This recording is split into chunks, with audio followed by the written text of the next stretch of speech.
အားလုံးပဲမင်္ဂလာပါကိုလီယို blog မှာဖြစ်ပါတယ်ကျွန်တော်ဒီနေ့မျှဝေပေးသွားမယ့်အကြောင်းအရာလေးကကျွန်တော်နောက်ပိုင်း financial freedom နဲ့ပတ်သက်တဲ့ဗီဒီယိုလေးတွေကိုကျွန်တော်မိတ်ဆွေတွေအတွက်မျှဝေပေးသွားမှာဖြစ်ပါတယ်မိတ်ဆွေတို့ကိုပြန်မေးရမယ့်မေးခွန်းတွေကတော့လကုန်ကန်နည်းတိုင်းငါးပတ်သက်တွေဘယ်ရောက်ကုန်တာလဲလို့ကို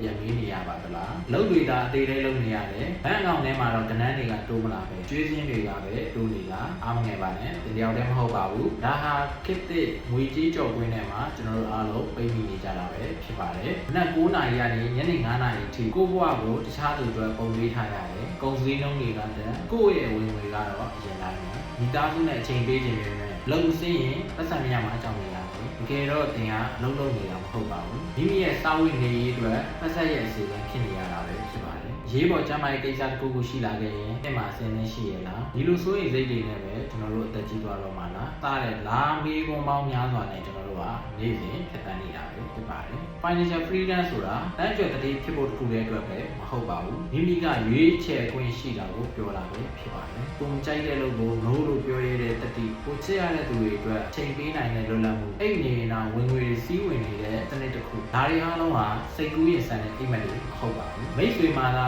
တိကျတဲ့ financial plan နဲ့ mindset ရှိမယ်ဆိုရင်မိတ်ဆွေလည်း financial freedom ဖြစ်နိုင်ပါတယ်ဒီကြော်ဝင်းကနေပြီးတော့ဘလို့ရုပ်ထွက်ရမယ်ဆိုတာကိုကျွန်တော်ဒီနေ့ကစပြီးတော့ညှဝေပြီးသွားတော့မှာပဲဖြစ်ပါတယ်မိမိရဲ့ဘဝကိုပတ်ဆက်ကချုပ်ကင်တာမျိုးမဟုတ်ပဲမိမိကပတ်ဆက်ကိုပြန်ချုပ်ကင်နေတယ်ဆိုရင်ကိုလီယို blog ကနောက်ပိုင်းတင်တဲ့ financial freedom နဲ့ပတ်သက်တဲ့ဗီဒီယိုတွေကမိတ်ဆွေတွေပဲဖြစ်ပါတယ် financial freedom ဖြစ်တဲ့လူတွေ comment မှာ financial freedom လို့မှတ်သွားပေးပါအားလုံးပဲကျေးဇူးများကြီးတင်ပါတယ်